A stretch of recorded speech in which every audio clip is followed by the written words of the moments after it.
पैसे हाथ में चाहिए होते थे ताकि वो ठेके पर जाए और शराब पिए। एक शाम अनिल गुस्से से पागल हो गया। वो रचना पर भयानक गुस्सा कर रहा था, जिससे रचना डर गई। मैं कहता हूँ पैसे दे, वरना। सुनो तो, पहले मेरी बात तो सुनो। हाँ बोल, क्या बोलना बोल। इनमें से कुछ पैसे घर की जरूरतों के हैं और ये 300 रुपए मैंने अपने इंजेक्शन और दवाई के रखे हैं। डॉक्टर के पास जाऊंगी तो पता नहीं कितने लगे। अरे अभी अगले महीने चली जाइयो, ये डॉक्टर भी फालतू के इंजेक्शन लगाते हैं। मुझे दे तो ये पैसे, इधर ला।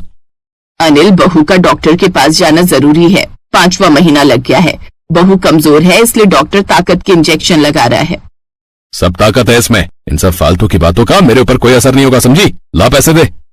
डरते डरते आंखों में आंसू लिए रचना अनिल को वो पैसे दे देती है जो उसने डॉक्टर के पास जाने के लिए अलग रखे थे। अनिल पैसे लेकर शराब के अड्डे पर चला जाता है।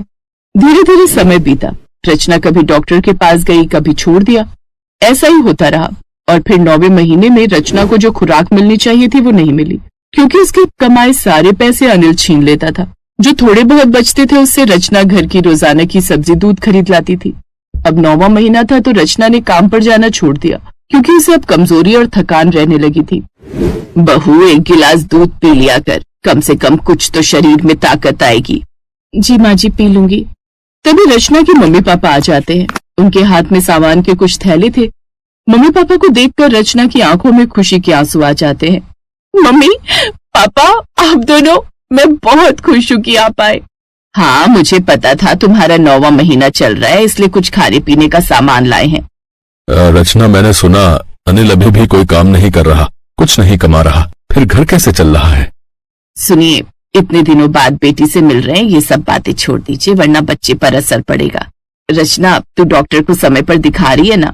हाँ हाँ मम्मी, मैं कल ही डॉक्टर को दिखा कर आई हूँ।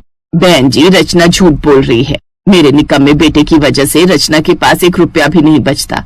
ठीक से खाना तक तो खा नहीं पाती है, डॉक्टर को क्या दिखाएगी? रचना, तूने अपनी इतनी बड़ी परेशानी हमसे नहीं कही। मैं कहता हूँ अभी के अभी तू हमारे साथ चल, मैं यहाँ तुझे इस नर्क में नहीं रहने दूंगा। पापा नहीं, प्लीज ऐसा मत बोलिए, कि मेरा घर है, मैं ये घर छोड़कर कहीं नहीं जाऊंगी।